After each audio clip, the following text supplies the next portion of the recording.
Good afternoon, and welcome to our afternoon presentation from Inspira Health on managing your stress by learning about COVID-19, vaccinations, and mental health. I'm Dr. Alka Kohli, Executive Vice President at Inspira. And before I introduce our esteemed panel today, I do want to give you some housekeeping instructions and reminders. First of all, thank you to all of those who have already submitted your questions via email. For those of you who might not have, we encourage you for either during the formal presentation or after to submit your questions, and you can do this at any time. There is a button that says Q&A at the bottom of your screen that you can just click, and we will have that question and answer session immediately following the slide presentation. You also have the option of making your questions anonymous by checking the box before you submit the question to us. Additionally, today's presentation is being filmed, and a link to view the recording will be sent to all registrants tomorrow. A legal disclaimer as well.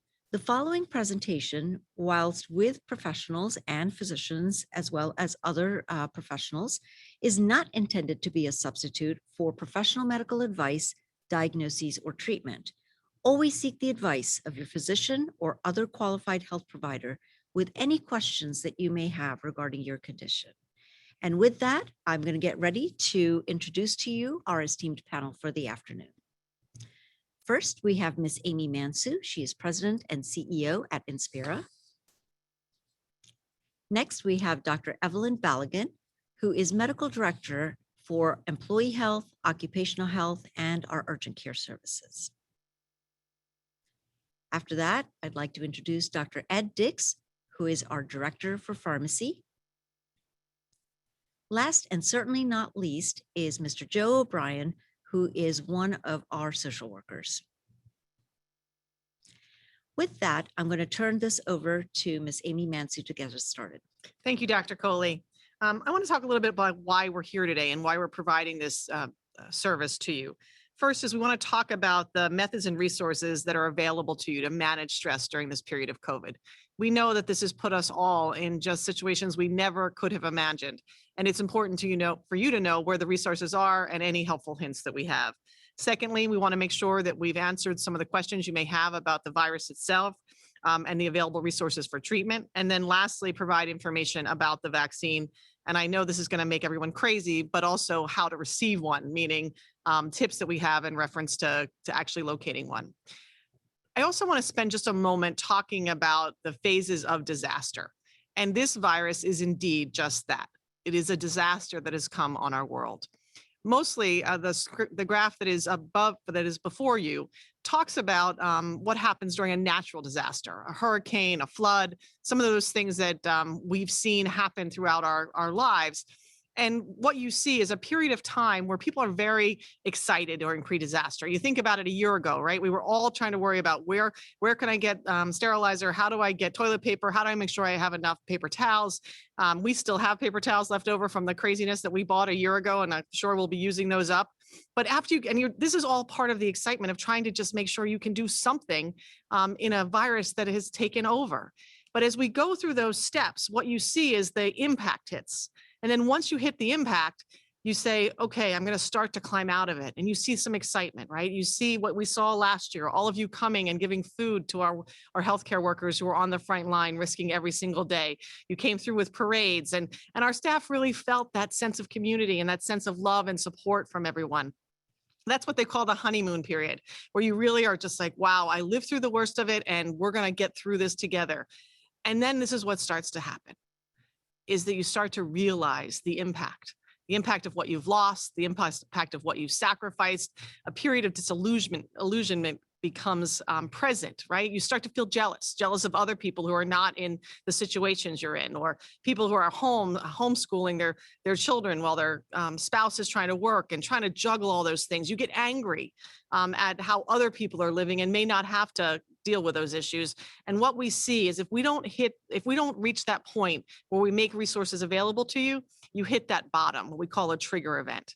And you really have to force yourself to dig your way out of it.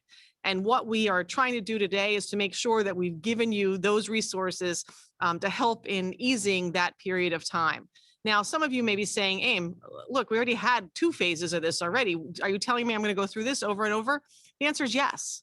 Right, as we feel the elation right now of having the vaccine or being able to get the vaccine. Once you get that vaccine, and then you realize you still have to remain socially distanced, you still have to wear your mask, you still have to do all those things. There's a period of anger that comes back, and so each time it's going to be incumbent upon all of us to make sure that we're checking ourselves, are listening to those mental cues, and really trying to manage them. When you think about it, COVID has caused terrible trauma. We know that the World Health Organization has said that this is actually classified it as a mass trauma, even greater than World War II.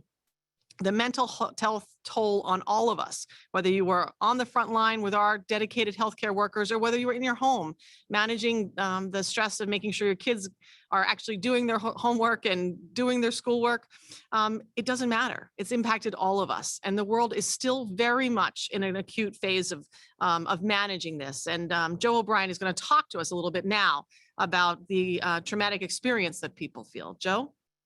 Thanks, Amy. COVID-19 has definitely been a traumatic experience. I'm not diagnosing anybody with PTSD in particular, but it certainly rises to meet the qualifications of a trauma. When you think about a trauma, many of the hallmarks are present. They were present, they are present, and will continue to be present for some time. That sense of helplessness and powerlessness, that loss of control, the constant change, the floor is moving underneath me, all the enforced changes. Many of us feel like we've been forced to submit to many things that we didn't sign up for, that we don't like, that isn't very comfortable, whether it's at work or at school, in society, in our places of worship. Lots of fear, lots of anxiety, sadness and grief, always the other side of that coin. The absolutisms of everyday life, all those things you took for granted, like kids go to school, in school. We get together for Thanksgiving without masks. They fall, they collapse, they're gone, and we're disoriented. We feel really disconnected from others, including ourselves, by the way. It affects us negatively, both, medically, physically, in our bodies, and certainly mentally and emotionally. And lots of people develop skills or methods of dealing with it, and some are not so healthy. Some can be dangerous, and some can be, some are healthier than others. Not that anybody out there is not doing their best, but again, these are the hallmarks of traumatic events. And ask yourself, how many of these things am I experiencing or have I experienced? The one I'd like to circle back to is certainly grief. Loss is one of the biggest themes when I talk to clients, when I look at my own life, when I talk to my family. Loss is certainly, it's universal in human existence, but it is certainly a theme during COVID-19. And it's not just loss of life. There's been lots of that, of course. And oftentimes that was like the first thing that people started to recognize. And then we started to realize, man, we've lost a lot. We've lost a way of life. We've lost relationships. We've lost time and money. All kinds of special moments and celebrations and things like that. Like I always remind people, my kids graduated high school just prior to this. I can't imagine what it was like to have some sort of seminal event like a high school graduation during the pandemic. So the grief is present. Part of the issue, though, is oftentimes the grief is unacknowledged. So it's there, whether you know it, whether you acknowledge it. And some of the losses, especially the ones other than death, oftentimes are disenfranchised. They're unacknowledged by society at large or by our families. And so we don't grieve them. So, of course, as the therapist, I'm going to say, rule one, feel your grief. Feel it, lean into it. Fall forward, as we like to say. So we know we're headed in the right direction. We lean into that grief. What do you do with it? There's lots of things we can do. There's therapy. There's online support groups right now in the state of New Jersey, free. Creative outlet, really important. A lot of people are instrumental grievers, and they like to do things to memorialize losses, not just losses of life. Self-care. All losses take a piece of us. That's what we're really mourning in some ways, right? That piece of us that's gone. Self-care helps us not necessarily replace it, but just heal ourselves. make ourselves feel whole again in some way, shape, or form, whether it's through journaling or prayer or meditation or just taking a walk outside. And it's not a linear process. This is going to wrap back on itself probably numerous times, and it may never completely resolve, but obviously we can learn to integrate the grief into our lives. One of the things, of course, that we're grieving is the loss of human contact. And living in a virtual world may be really difficult. So I'd like to turn it over to Dr. Baligan and let her talk more about that adjustment to virtual life. Thank you, Joe. So as Joe mentioned, since the start of the pandemic, we have all been living an increasingly virtual lifestyle, both at work and in our personal lives. We are increasingly virtual on different platforms, but not really engaging in person. And obviously, these changes, these adjustments were made for a specific reason. It really followed the directive around social distancing and had a situational appropriateness in terms of the adaptation. However, what we have found is that the adjustment to virtual life does come with some negative connotations. So I will share that a recent Stanford study looked at what they're describing as Zoom fatigue. And so that's really looking at the amount of time that we spend on these platforms for work and for engagement with our friends and family. And the study determined that just even having a large scale image of our faces on screen for prolonged periods of time with prolonged eye contact could trigger a fight or flight response. And so constantly even seeing your own image can also lead to self-criticism and negative mental health consequences. So what should we really do about that? It's important to be mindful about the positive impact of these technologies, but also the negative impact and the need to use the technology in moderation. So whenever possible, best to pick up a phone and make a in-person call instead of using the Zoom call. Whenever possible, it's important to limit our use of social media and screen time. It's important to communicate in person when safe. And sometimes one recommendation is maybe put a Post-it note over our own image so that we can minimize the visual of our faces on screen. So as Joe has alluded to, the message here is really being mindful about the impact of the pandemic on our lives. And yes, it's been very stressful. There is, in all honesty, in my mind, no such thing as a stress-free environment. It's a difference in terms of good stress versus bad stress. So what is good stress and what is bad stress? Good stress tends to be short-lived. It's infrequent. Inspires action. It might actually on the other end of the stressful event, build up self-esteem. And it has a positive impact on our lives. In contrast, bad stress is long lasting, it's chronic in nature, demotivates you, can break down your self-esteem, and it's negative. So the difference between good stress and bad stress is our ability to cope, and when we become overwhelmed, our coping mechanism becomes overwhelmed, that tips good stress often into bad stress. So first and foremost is being aware of the difference between the two and the signs to look out for, and primarily to seek help when necessary. So signs to look for: feelings of or thoughts of self-harm or suicide are obviously signs of bad stress.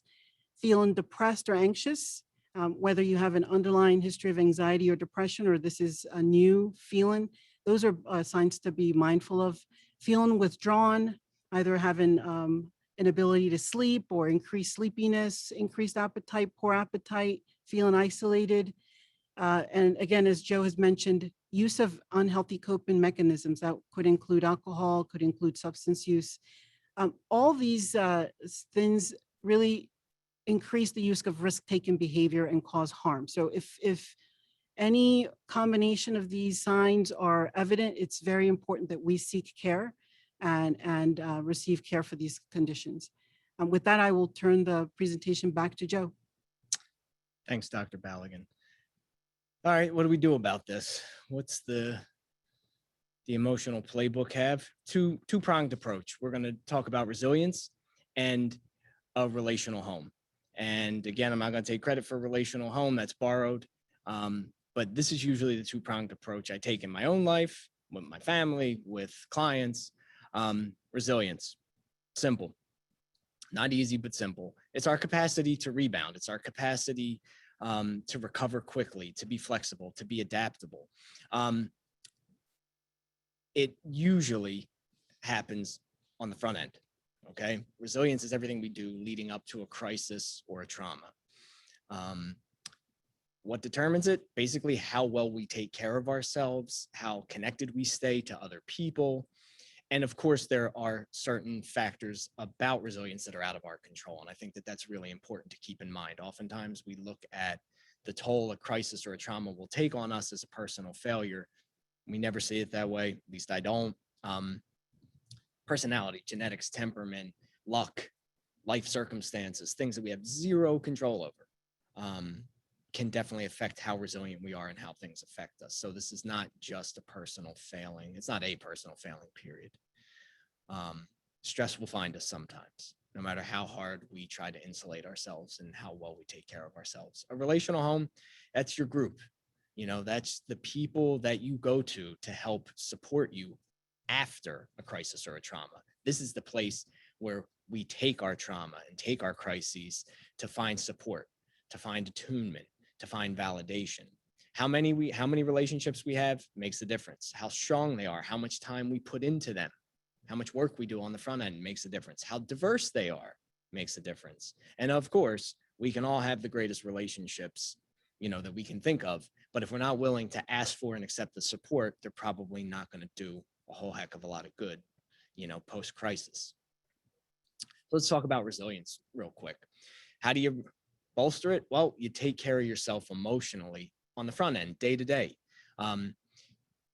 Studies about PTSD show our ability, how we regulate our own emotions, our ability to respond to our own emotions is a good predictor of whether, you know, after a trauma or crisis, PTSD type symptoms will develop, not the exposure to a trauma.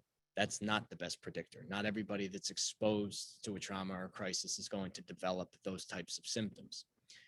What can we do to regulate our emotions more effectively? Lots of things, but the thing we've been working with a lot recently, especially during the pandemic, where many of us feel so helpful and so stuck, is mindful self-compassion, is doing a lot less, you know, being quiet, being reflective, and trying to be gentle with ourselves, give ourselves enough space to feel what we're feeling. It has shown that it can help us, you know, regulate our own emotions, regulate our central nervous system, deal with the moments when we get triggered. And so the other side to resilience would be the relational home. So how do we do that? Well, again, I say build because we kind of find it, kind of create it. It's a little bit of both.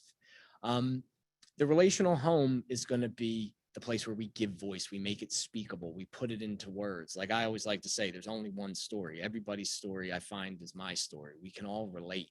Somebody starts talking, and the more they talk, we go, oh yeah, that I get you. I feel you. I've been there, or I've been through something similar. We need that normalizing and that bonding through common experience. It helps us feel less alone. Does the trauma disappear? Absolutely not. But do I feel less alone? Yeah. If I have a 100-pound weight and I'm trying to carry it myself, it's a burden. But if 4 of us get a hand on it, it's not so heavy anymore. Concrete social connections. We got to have the family, the co-workers, therapy groups, support groups, church members, whatever it is, those real connections to people. Let's talk about self-compassion. What would that look like? Because it sounds great, you know, maybe, or it may sound scary, but 3 things, 3 components. 1, acknowledge that you're having a moment of suffering. It's difficult. It's anger, it's stress, it's sadness, it's anxiety, but it's a moment, not a lifetime of it. Tell yourself, this is a moment of anxiety. This is a moment of sadness. The second part is grounded in that shared experience. Tell yourself, this is what it means to be human. This is normal. I'm not the only one going through this. And then the third component that's really oftentimes the toughest is this is where we wrap back in the kindness. We try to be gentle with ourselves and give ourselves enough space to feel what we're feeling. So oftentimes I try to tell myself what I would tell my wife or one of my kids, like, hey, this is okay. I'm going to get through this. This will pass. It's difficult, but I can do this. And so I'd like to hand it over to Ed to talk more about the specific kinds of stresses related to COVID-19 and the vaccination process. Thank you, Joe. Yes, there's a lot of stresses that we deal with in our everyday lives, and we have the stresses of the pandemic that we need to think about. We have the stress that we receive from thoughts about what if I contract COVID, the virus itself, the fear of the virus itself. We also have fear of, could I pass it on to a loved one, to my mother, to my father, to my brother, sister, my children. And then you also have concerns of people who actually do contract COVID. Am I going to come through this? Am I going to go back to normal? Am I going to get my taste back? Am I going to have long-lasting effects? Am I going to be a long hauler? These are all kinds of different types of stresses that are really affecting a lot of people every single day throughout the world. I like to try to say that, during the Great Depression, there was a lot of things that emotional stress that people kept with them throughout the rest of their life. And I like to say, in trying to explain to people, that I think that we feel that this is going to be something that our generation is going to take with us moving forward, and we'll take some of this emotional stress with us, and it will affect us on our daily lives moving forward. Maybe we'll be more conscientious about cleaning and washing our hands, and being courteous and conscientious if we are sick, not going to work and infecting others. We also have to worry about the stresses that are related to our daily routines and how that affects us. We need to make sure, is social distancing going to be something that we'll be doing moving forward? Is that going to be a routine practice in our daily lives? And then what happens when we do get to herd immunity? When are things going to go back to normal? These are also stresses. Will it ever get back to normal? What will be the new normal? So those are things that we need to think about and deal with, and have strategies moving forward to help us cope with this. We also have our vaccine stress. This is a whole nother level of stress where people are feeling, is the vaccine safe? When will I be able to get the vaccine? Am I eligible for the vaccine? If I get the vaccine ahead of someone else, is that okay? Will I get into trouble? Where do I sign up to get the vaccine? This is a very frustrating process, and believe me, we understand. I have heard it from colleagues, from friends, from family, from all of you out there. It is very stressful just to be able to get a vaccine and get on the schedule. So I want to talk about some facts about COVID-19 vaccinations. We need to realize and remember that the science and the facts demonstrate that vaccines are the safest and most effective way to prevent COVID and the negative aspects of and outcomes of COVID. This is truth. We need to trust the science. We also have a continuing evolving process with the COVID eligibility and the changes, and the way to obtain a vaccine. They change from state to state, they vary. And we've even experienced this in New Jersey, as we found that eligibility changes from month to month. Different factors affect that. As of right now, we're waiting on March 29th, and we'll see additional frontline workers that will be eligible to receive the vaccine. I can speak from Inspira's perspective. When we do have availability, we do we do open up appointments typically on Fridays towards the ends of the day after we close our pods. And it's very important because we receive our notification of how many doses we will receive the following week.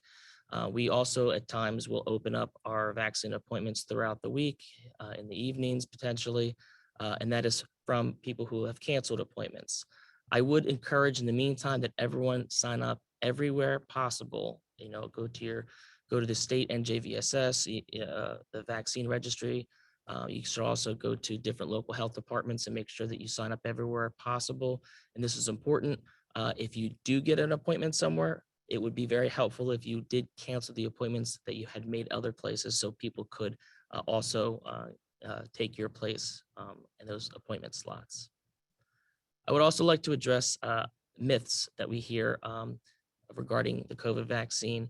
And I would like to try to dispel as many as possible. And I can tell you that we hear that there's concern that the vaccine could cause someone to actually contract COVID, that they're getting a live virus. I can assure you that the vaccines that are approved for use by emergency use authorization in the U.S. Do not contain any active live virus, and they will not get you sick or they not give you COVID. People have had concerns that the vaccine is rushed, that there's no way that we could get a vaccine so fast unless there was something not right about it. That is not true. We have got extensive science and facts that back up that the vaccine has been studied and it has been proven to be safe and effective.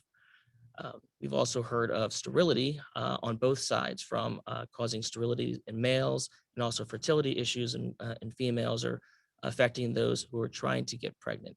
We have a lot of comprehensive evidence that we have been talking about throughout this pandemic from what we know about vaccines.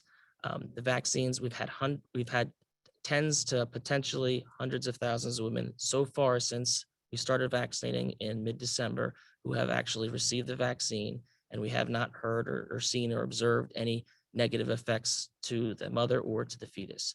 And most recently, there's actually been comprehensive and conclusive evidence that shows pregnant women who have actually received the COVID vaccine have delivered, and they've actually transferred immunity to their children. So that is important, and we know this for a fact as of right now. We've also heard some rumors and there's myths that people are afraid of the government or other agencies or organizations that are tracking people from a microchip or something along those lines being put into the vaccine. I can tell you, absolutely, if there was any truth to that, we would know about it. There's been so much scrutiny from both government, private, scientific, all kinds of different resources. We would know, and there is no evidence to support that there is any microchips. I can tell you that conclusively. We have talked about how, I did talk earlier, how in pregnant women and those who are trying to get pregnant, that the vaccine is safe. And we've also had people concerns for that if I receive the mRNA vaccines, it could change my DNA. Well, we know that it's an mRNA vaccine and it is not going to enter the center or the nucleus of your cells, and it's not going to affect your DNA. That's proven. In going over just a quick review of the current approved vaccines in the United States through emergency use authorization, we have both Pfizer and Moderna, with and then also the traditional viral vector or a more routine vaccine that we know of from the Johnson & Johnson. The big difference between the two is the Johnson & Johnson is a single dose vaccine, and the mRNA vaccines are both 2-dose vaccines. It's important to realize that only Pfizer is available and approved for children as young as 16 years of age and older, and the other two, Moderna and Johnson & Johnson, are only approved for use in 18 and older. They are currently doing clinical trials in children and also infants for both Pfizer and Moderna. So we're hopeful by the end of the year, we'll be able to expand eligibility criteria and vaccinations to the majority or all of the population, as long as they are within the ages that have been studied and approved. In terms of efficacy, we've heard a lot of talk. There's been a lot of confusion, a lot of comparativeness, trying to compare different vaccines or asking which vaccine is best. Should I receive the Johnson & Johnson? Should I receive, Pfizer, the mRNA, Moderna? I can tell you that when the first vaccine efficacy came out for both Pfizer and Moderna was 94.5%, we were very, very shocked because it was outstanding. It kind of blew us out of the water. In the grand scheme of things, 50% or higher is really the benchmark that we look for vaccines from the CDC and the FDA's perspective for effectiveness. We've heard that we know that Johnson & Johnson has about 72% effectiveness. And then even more recently, we've heard some discussion even this week about the AstraZeneca and their vaccine efficacy, in the 70s to 80s percentage. It is important to know that the most important piece is that even though there may be differences in how well these vaccines can protect from certain variants, all 3 vaccines have been shown to be 100% effective at preventing COVID-related hospitalization and death. And that is really the most important metric that we need to remember and realize. In terms of how can we get the vaccine? Well, there is a number of ways in New Jersey. You can call the Vaccine Appointment Support Call Center, which is 855-568-0545. It's a call center that's staffed from 8 o'clock in the morning to 8 o'clock at night, 7 days a week. They receive inbound and outbound phone calls to help those who are unable to get an appointment, who have questions about making appointments, people who don't have access to a computer to make appointments. So they're there to help. Please, I encourage you all to call that if you are having issues. We also have the New Jersey vaccine system, the state vaccinating system, which is NJVSS, where you can go, you can put your information in there, and it will tell you when you are eligible based upon your risk criteria or factors. And what it'll do is it'll send you an email notification when you are eligible to go onto the site and sign up for one of the available appointments.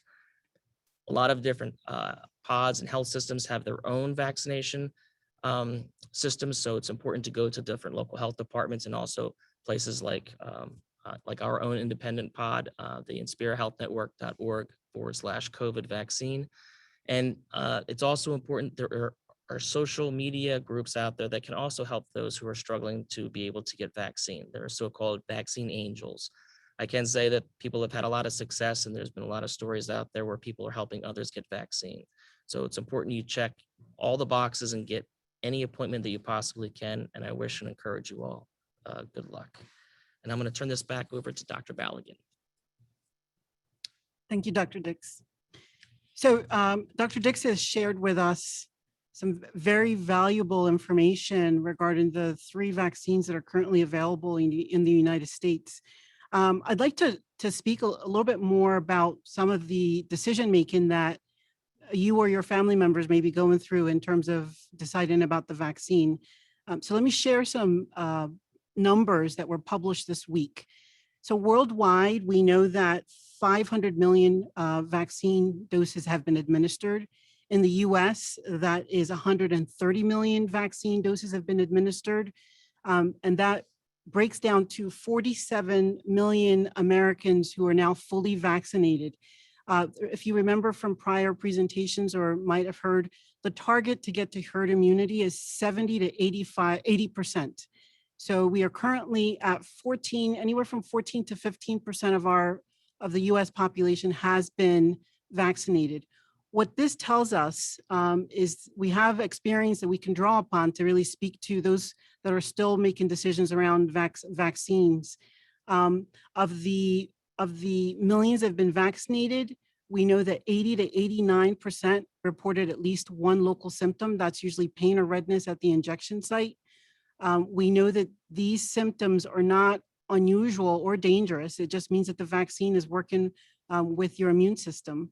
We know that the symptoms are mild to moderate in severity, and they may last 1 to 3 days, but are easily treated with over-the-counter medications. We know that the symptoms are more frequent and more severe following the second dose, and more severe in younger persons in comparison to older recipients. So it's really want to share that information with the thought that there are some non-vaccinated persons who are not agreeable to getting a vaccine at this time, but for the majority of people, it's because they're unsure and either from bad information, no information. So hopefully the discussion that we just had in terms of what to expect with any of the 3 vaccines helps to better inform you as you make go forward. But once you do get vaccinated, what should you expect? After vaccination, if you're fully vaccinated, the current guideline is that you're able to gather indoors with other fully vaccinated persons without wearing a mask. So I know that is a significant change in comparison to what we have discussed before. If you are fully vaccinated, meaning again, you've received either the 2 doses of the Moderna or Pfizer or the 1 of the Johnson & Johnson vaccine, you're able to gather indoors with other unvaccinated persons as long as they're from one household. So it would not be multiple unvaccinated people from different households. It has to be one household, and you're allowed to do so without masks. As long as you are not coming into contact with someone who has an increased risk for severe illness. So that's really important to be mindful as we gather. If you are fully vaccinated and you are come into contact with someone who has COVID, you do not need to isolate, and you do not need to get tested unless if you have symptoms. The exception, of course, would be if you live in a group home or are around someone who has COVID-19 and if you're symptomatic. What does not change if you're fully vaccinated is that if you are in public, we still encourage mindfulness around the safety behaviors, wearing of a mask in public, social distancing, and avoiding crowds and poorly ventilated spaces. If you've been fully vaccinated, what also does not change is, again, not gathering with more than one household if they're unvaccinated, or visiting unvaccinated persons who are at increased risk for COVID. We still continue to encourage avoidance of large gathering groups. So if it's a medium or large size gathering, we continue to advise against travel, domestic and international. So if at all possible, that still needs to be delayed. If you do need to travel, it's important that you follow the CDC requirements and recommendations, and to continue to watch, be mindful of symptoms of COVID, because even if you have been fully vaccinated, if you exhibit any symptoms that are suggestive of COVID, it is important to be tested and be isolated until you have that result. And as always, continue to follow the guidelines at your workplace.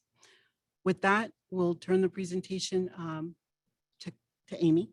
Thank you, Dr. Baligan. So the truth of the matter, as you've heard, is we continue to see this virus evolve. And that means that the rules evolve in relation to the virus. Inspira is absolutely committed to making sure that you have the most up-to-date information that we have, and we will certainly provide every opportunity to share it with you via social media as well as our website. But at the end of the day, it comes back to the basics. Wear your mask, remain socially distanced, continue to wash your hands over and over again. All those things that we've been talking about for the last year, they matter the most. And of course, as you've heard through the course of our experts, get vaccinated. We will continue to provide vaccine as soon as we get it. And I know that doesn't help for those of you who are anxiously waiting and want to get it from Inspira. We appreciate that. And as soon as we can, we will absolutely make those appointments available and get you in. But in the meantime, please take every opportunity to get vaccinated somewhere. It doesn't have to be with us. And right now, that's probably the most important thing. So let's talk about, lastly, why we gathered here today, which is to remind you about the important resources that are available. So we have behavioral health resources available to you. Joe has talked about it for an immediate risk. If there's a fear of self-harm, please call 911, go to the emergency room. Do not wait. Do not assume it's going to get better. We've seen too many cases of people who have reached a point of despair and cannot turn back. For non-emergent issues where you are worried about someone, please use our behavioral health line. The number appears on your screen. And as indicated, we stand ready to assist you. And again, we have telehealth appointments available, and you can also request an appointment through our website at the Inspira Health Network. Obviously, a lot of information today. I know that there is opportunity for questions. And so I'm going to hand it back to Dr. Coley now so she can give those questions and make sure that we provide some time for answers. Thank you so much. Thank you, Amy. And thank you all for being engaged and sending us your questions. This has been a great afternoon. And I can tell you, even as I sit here, although I've seen this information over and over, you learn something new every time you go through this. So let's get straight to your questions. Joe, I'll ask this one of you. I feel like I've failed my family if I ask for help because I can't handle the added stress. Can therapy really help me? It's a great question. First, thank you for asking it, because obviously it took a level of courage to register today, and it took a level of courage to put the question out there. And I also appreciate it because I would bet that you are certainly not the only person listening right now or watching right now that has that exact question. So the honest answer is, I don't know. Of course, as a therapist, I'm going to say I really believe therapy can help just about anybody, but the only way you would know is if you give it a shot. Certainly, I don't think anybody has probably failed their families, especially if it's related to the stress around the pandemic. But, and it's a cliche, we use it all the time, so forgive me if you've heard it, but, if we don't take care of ourselves, we're no good to anybody else. So if you want to, ironically, if you want to make sure that you are the best you for your family, then perhaps therapy is a tool that you could use to be that person and to make sure that you're supporting your family as best as possible. Again, I know it may be corny, but it's that idea of herd wellness, that we have to get well together, that you're not in a bubble, whether you need a support group or therapy or something like that, to then turn around and to better support your family. It makes total sense to me. So, of course, I'm going to recommend reaching out. And as Amy just put up there, we have lots of appointments available. We have an army of therapists ready to go and support whoever, however, face-to-face, telehealth. So again, please reach out and we'll see. Great answer. Thank you very much for that, Joe. Dr. Baligan, there is a person who is asking about seizure disorders. This person had a previously diagnosed seizure disorder and is actually on medication. And the concern is, if you have COVID or you take the COVID vaccine, does that impact at all increased seizure activity? Thank you, Dr. Coley. So that very good question. And I know that there are many of us who are treated for various types of underlying conditions, specifically with respect to seizure or seizure medications. Neither the illness or the vaccine is thought to worsen the management of an underlying seizure disorder. The only contraindication to receiving the vaccine is if you have an allergic history of allergy to a vaccine component. And that would include either allergy to polyethylene glycol or polysorbate. If you are not allergic to a vaccine component, if you're not sure, it's always best to have a conversation, a follow-up, a clarifying conversation with your provider. But if you do not have an allergy to a component of the vaccine, there are no contraindications for any number of underlying medical conditions or treatments provided for those conditions. Thank you, Dr. Baligan. I'm going to actually send this one your way as well. There is somebody who is writing in to say, I'm recovering from COVID. Do I still need the vaccine or do I just wait and build up immunity? Another great question. And yes, you absolutely do need the vaccine. So this is what we know. We know that post-illness, that there is immunity from the illness. What we do not know is the duration of the immunity. We believe that it could be up to 90 days, but we are not clear that it is beyond 90 days. And so the current guideline for the CDC is if you're post-illness from the COVID, as long as you have recovered from the acute symptoms of COVID, you can get vaccinated right away. If you are still in the decision-making status, you have 90 days to make that decision. But the sooner you get vaccinated is always better. Again, as long as your acute symptoms have resolved, the CDC no longer has a wait-in period or interval recommendation. You can get vaccinated right away, and you definitely should get vaccinated. Thank you, Dr. Baligan. Dr. Dix, when will anyone under the age of 16 be able to receive the vaccine, especially if they're not considered high risk or essential personnel?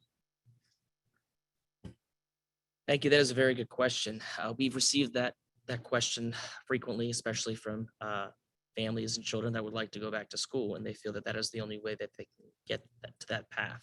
I can tell you that they are currently studying it in children. Moderna, a couple weeks ago, began their clinical trials in those aged 7 to 12 years old, and also in 6 months and older. And then this week, Pfizer started doing their same clinical trials in infants and also in children. We anticipate that these trials, while they will not necessarily need to be as large and as the original ones that we did in the adults back over the course of last year, we anticipate that hopefully by the beginning of the school year next year, most, I should say, high school age to elementary school children should be available, able to be vaccinated. Now the level of vaccine is also going to be a component of that, but in terms of very young children, most likely not until next year or the beginning of next year. Thank you, Dr. Dixon. I know there's a lot of people anxiously awaiting to have that expansion just because of sending children to schools, worrying about the consequences, et cetera. So thank you for that. This is another question that I think I'm going to send your way because I know that you are our receiver of vaccines from the state each week. When will the J&J vaccine be available at Inspira? I keep asking in the same question, by the way. I ask myself that same question a lot as well. So the original allotments of Johnson & Johnson vaccine that was originally provided to the United States back in early March was given all out, and all of the state received one allocation early on, and they distributed that to a lot of underserved areas, your federally qualified healthcare facilities, and also a lot of retail pharmacies that they were entering into partnerships in order to provide it to people who are becoming eligible. As of I believe the 15th of March, the teachers were eligible, and that was one of the pathways that the state wanted them to go through the retail pharmacies. Until the beginning of April, we will not have any more allocations of Johnson & Johnson. So we will not know at least until the first week or two into April when we will receive Johnson & Johnson vaccine. As more vaccines are available and produced, I'm fairly highly confident that we will eventually receive the Johnson & Johnson vaccine. However, again, it's all going to be based upon the availability the manufacturers can produce. Thank you, Dr. Dix. And as a reminder, and we've said this before, honestly, it doesn't matter which one you get. I know it seems convenient because J&J is a single shot as opposed to the Moderna and the Pfizer that are in 2 doses, but it doesn't matter which vaccine you get at this point. I think the important message is please get vaccinated. Dr. Balogun, here's a question for you. Why are we just now learning that double masking is beneficial? Lord knows one mask is hard enough, let alone 2. So a lot of the guidance is really following our experience, one, and our studies. So I would just always start with one mask is better than no mask. And the current guidance is 2 might be a little bit more protective. But honestly, it start with 1. And if you're able to tolerate wearing 2 masks, then that is the current guidance. But it really just is reflective of experience and more current studies and research.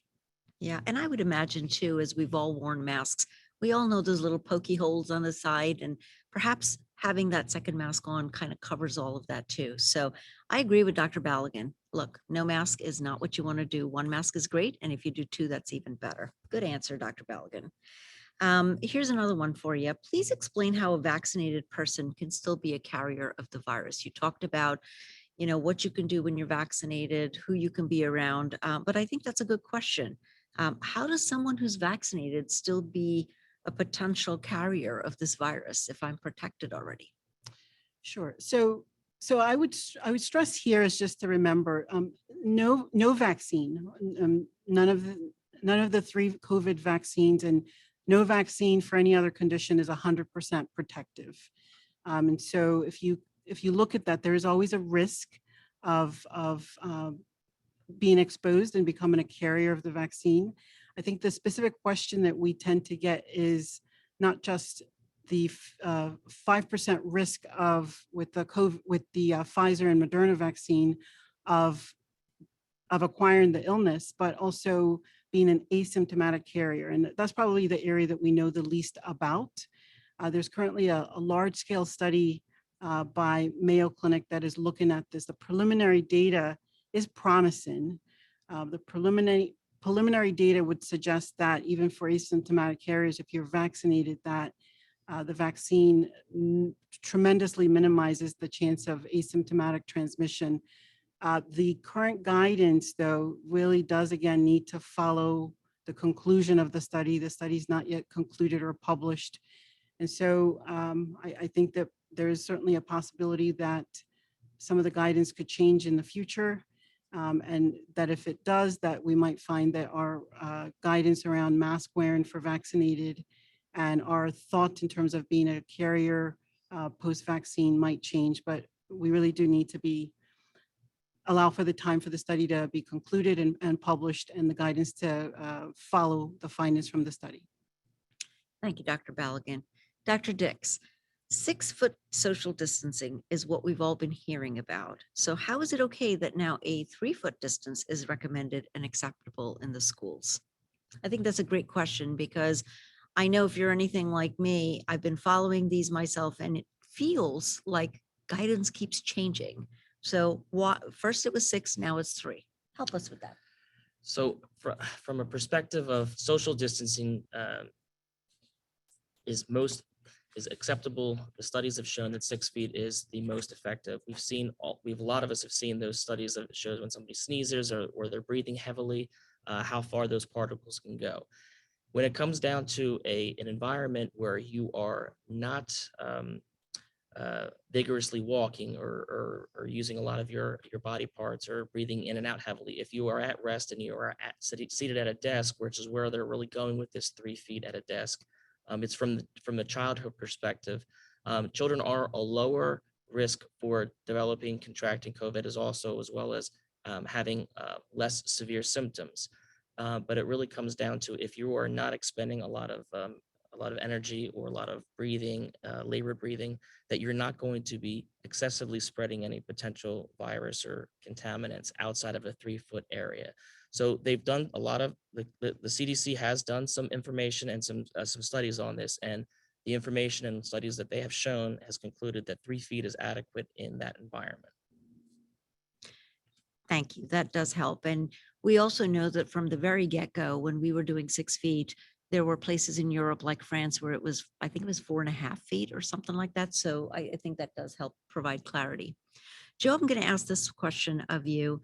The person who writes this says, thank you so much for all the information on stress management.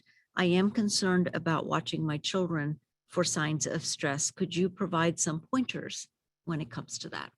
Sure. Boy, this is an excellent question and a really timely question, not just because of the pandemic and the stress we've been talking about, but because anybody that's talked to me recently knows that I've been, beating the drum of kids are falling apart. Kids are really having a hard time, and not all of them and not all in the same way. But what I've seen with the group of therapists I work with in Bridgeton, our adolescents especially are having an incredibly difficult time right now.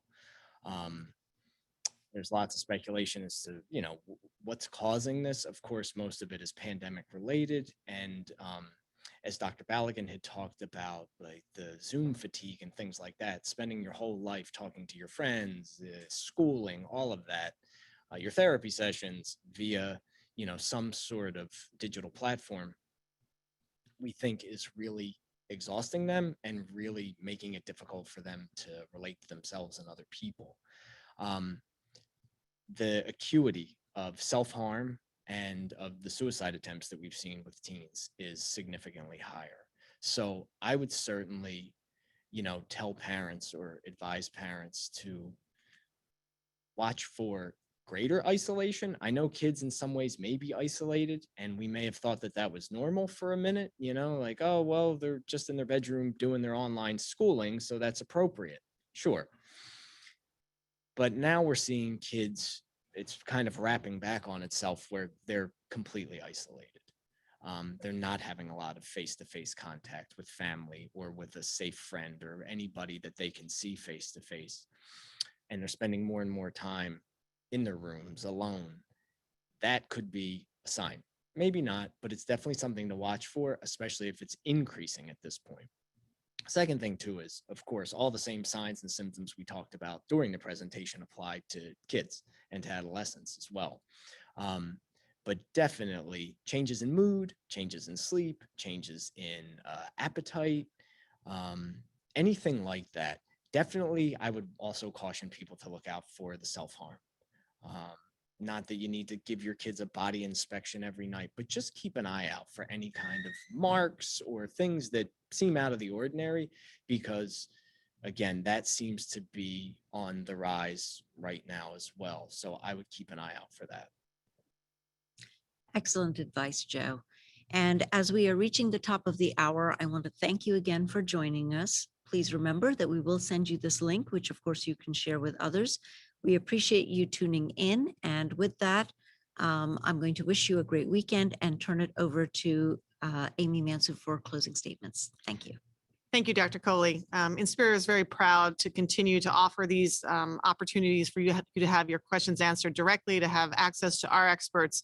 And most importantly, we're tremendously grateful for the continued trust that you put in us to both be your healthcare provider as well as a trusted member of the community. I've said consistently throughout this pandemic, and especially the last couple of months, there will be plenty of vaccine for everyone. Everyone will get a vaccine. You just may not get it when you want it. And as we've talked about today, trying to continue to do those things we talked about, socially distance, wash your hands, wear your mask while you wait for your vaccine, while you wait to get that appointment is critically important. But I do believe that sometime in June, I'm going to be sitting here with a distinguished panel talking to you about the importance of the vaccine for all of the eligible people that have not yet gotten it. I look forward to those times because candidly, the stress that you all are feeling only adds stress to all of us because we desperately want to get it to you. But until we can do that, please know that we will not stop providing vaccine until everyone in our community receives the vaccine who wants the vaccine. I thank you for your dedication to your community. I thank you for your support of our staff, which has just been absolutely overwhelming. The staff appreciate all of the shout outs that you've given them and the gratitude that you've expressed as they continue to run in to war, if you will, every single day. We will not stop until everyone is cared for and until this virus is cured. Thank you so much. And until we meet again, be well and stay safe.